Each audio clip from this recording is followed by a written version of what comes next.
Το πώς να χρησιμοποιήσετε την ασβαγκάντα με ασφάλεια και αποτελεσματικότητα είναι μία από τις πιο συχνές ερωτήσεις που κάνουν οι άνθρωποι όταν ακούν πρώτη φορά για αυτό το γνωστό αγιουρβεδικό βότανο.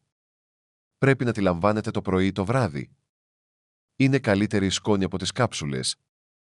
Πόση ποσότητα πρέπει να χρησιμοποιείτε? Πόσος χρόνος χρειάζεται μέχρι να δείτε αποτελέσματα? Και με τόσα προϊόντα στην αγορά, πώς μπορείτε να γνωρίζετε αν αγοράζετε αυθεντικό εκχύλισμα ρίζας ή ένα υποκατάστατο χαμηλότερης ποιότητας? Αυτές οι ανησυχίες είναι απόλυτα λογικές. Πολλοί στρέφονται στην ασβαγκάντα για στρες, κακό ύπνο, χαμηλή ενέργεια, νοητική κόπωση και υποστήριξη της υγιούς γύρανσης, μόνο και μόνο για να βρεθούν μπροστά σε αντικρουόμενες συμβουλές, ασαφείς ετικέτες και υπερβολικούς διαφημιστικούς ισχυρισμούς. Κάποιοι ανησυχούν για πιθανές παρενέργειες. Άλλοι αγοράζουν ένα προϊόν και αναρωτιούνται γιατί δεν τους πρόσφερε τίποτα. Ακριβώς γαμαγιώτα, αυτό το θέμα χρειάζεται έναν ξεκάθαρο και πρακτικό οδηγό. Σε αυτό το άρθρο θα δούμε πώς χρησιμοποιείται παραδοσιακά η ασβαγκάντα, ποια είναι η διαφορά ανάμεσα στη ρίζα και στα φύλλα, τις συνηθισμένες μορφές όπως σκόνες, κάψουλες και εκχυλίσματα, πώς ο χρόνος λήψης μπορεί να επηρεάσει τα αποτελέσματα και γιατί η νέα νομοθεσία για την οθεία αλλάζει τη συζήτηση γύρω από την ποιότητα. Ως εκπαιδεύτης συμπληρωματικής ιατρικής και συγγραφέας με δεκαετίες εμπειρία στη βοτανολογία και την αρωματοθεραπεία, αποφάσισα να γράψω τα ακόλουθα για τη ρίζα ασβαγκάντα όπως πρέπει να την προσεγγίζουν οι επαγγελματίες, με σεβασμό στην παράδοση, προσοχή στα δεδομένα και αυστηρά κριτήρια ποιότητας. Αν θέλετε να χρησιμοποιήσετε την ασβαγκάντα με σιγουριά και ασφάλεια, αυτό το άρθρο είναι το σωστό σημείο για να ξεκινήσετε. Η νέα νομοθεσία. Η Ινδία έχει εισαγάγει αυστηρότερους κανόνες για την ασβαγκάντα από τον Απρίλιο του 2026, εστιάζοντας σε ένα χρόνιο πρόβλημα της αγοράς βοτάνων, την οθεία μέσω χρήσης φύλων και υπέργειων τμήματων αντί της παραδοσιακά χρησιμοποιούμενης ρίζας. Η εξέλιξη αυτή έχει σημαντικές συνέπειες για την ποιότητα των προϊόντων, την επισήμανση και την εμπιστοσύνη των καταναλωτών παγκοσμίως. Παράλληλα, έχει ανανεώσει το ενδιαφέρον για το τι πραγματικά μπορεί να προσφέρει στην υγεία η αυθεντική ρίζα ασβαγκάντα. Ρίζα ασβαγκάντα, ένα θεραπευτικό βοτάνο της Αγιουρβέδα, από το μαθήμα κλινικής βοτανολογίας. Φαρμακευτικές ιδιότητες του ασβαγκάντα.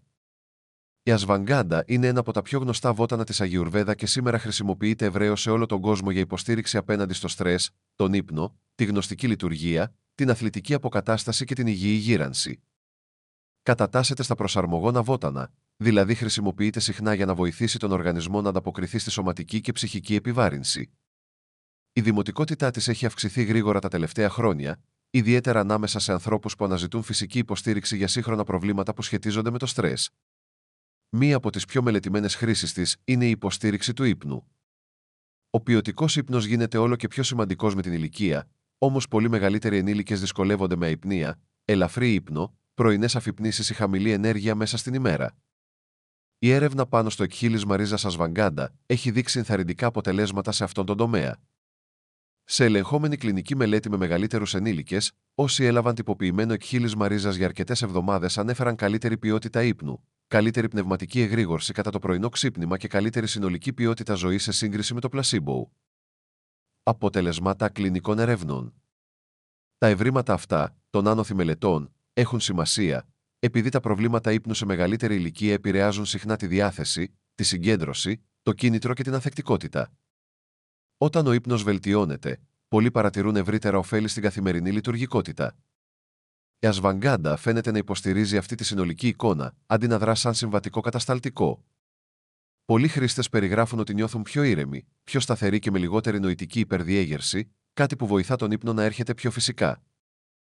Οι ηρεμιστικές της επιδράσεις συνδέονται στενά με τη φήμη της στη μείωση του στρες. Η ασβαγκάντα έχει μελετηθεί για την επίδρασή της στην ένταση, στο αγχώδες συναίσθημα και στη φυσιολογική απόκριση στο στρες.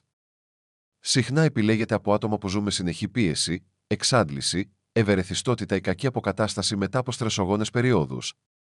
Αντί να προκαλεί βαριά καταστολή, χρησιμοποιείται συνήθως για πιο σταθερή ενέργεια και καλύτερη αντοχή στις απαιτήσεις της ημέρας. Ουσιαστικά, μπορείτε να πάρετε το βότανο, καλύτερα σε συμπλήρωμα, οποιαδήποτε στιγμή της ημέρας. Μην το παίρνετε αν έχετε υπερθυρεοειδισμό. Υπάρχει επίσης αυξανόμενο ενδιαφέρον για τη γνωστική λειτουργία και την νοητική απόδοση. Ορισμένες πρώιμες μελέτες δείχνουν πιθανά ωφέλη στη μνήμη, την εστίαση και την εγρήγορση, ιδιαίτερα όταν το στρες ή η κόπωση συμβάλλουν στο πρόβλημα. Σε μεγαλύτερους ενήλικες αυτό μπορεί να είναι ιδιαίτερα χρήσιμο, καθώς ο κακός ύπνος και το χρόνιο στρες συχνά μειώνουν αισθητά την πνευματική διάβγεια. Από φυτοχημική άποψη, Η ασβαγκάντα περιέχει ενώσεις γνωστές ως γιδάναλαidς, μαζί με άλλα συστατικά που συμβάλλουν στις δράσεις της.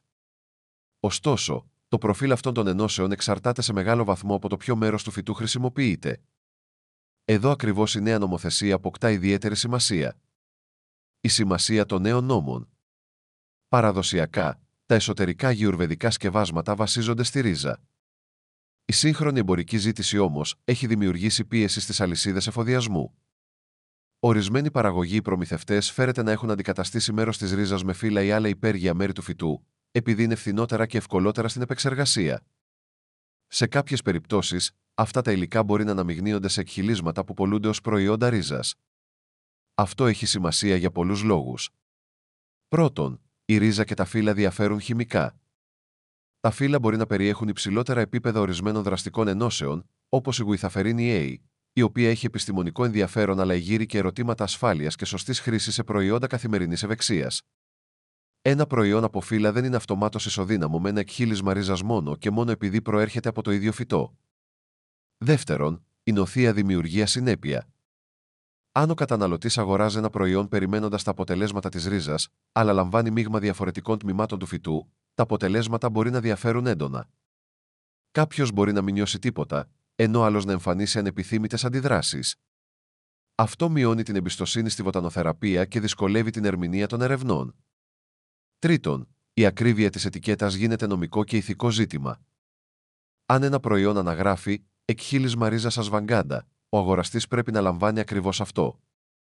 Η νέα ρυθμιστική παρέμβαση της Ινδίας στοχεύει να αντιμετωπίσει άμεσα αυτά τα ζητήματα. Οι αρχές έχουν δηλώσει ότι μόνο η ρίζα ασβαγκάντα πρέπει να χρησιμοποιείται σε εγκεκριμένα σκευάσματα, ενώ τα φύλλα και τα υπέργεια μέρη αποκλείονται από αυτές τις κατηγορίες. Παραγωγοί οφείλουν επίσης να δηλώνουν καθαρά στην ετικέτα ποιο μέρος του φυτού χρησιμοποιείται. Οι τομείς τροφίμων και συμπληρωμάτων αναμένεται να κινηθούν προς την ίδια κατεύθυνση, με κυρώσεις για όσα προϊόντα δεν συμμορφώνονται. Επειδή η Ινδία αποτελεί σημαντική παγκόσμια πηγή πρώτης ύλης ασβαγκάντα, η απόφαση αυτή πιθανότατα θα επηρεάσει και τις διεθνείς αγορές. Εταιρείες που πωλούν στην Ευρώπη, στη Βόρεια Αμερική και αλλού ενδέχεται να δεχθούν αυξανόμενη πίεση ώστε να αποδείξουν ότι τα εκχυλίσματά τους προέρχονται πραγματικά από ρίζα και έχουν ελεγχθεί σωστά. Για τους καταναλωτές, αυτή η αλλαγή είναι θετική.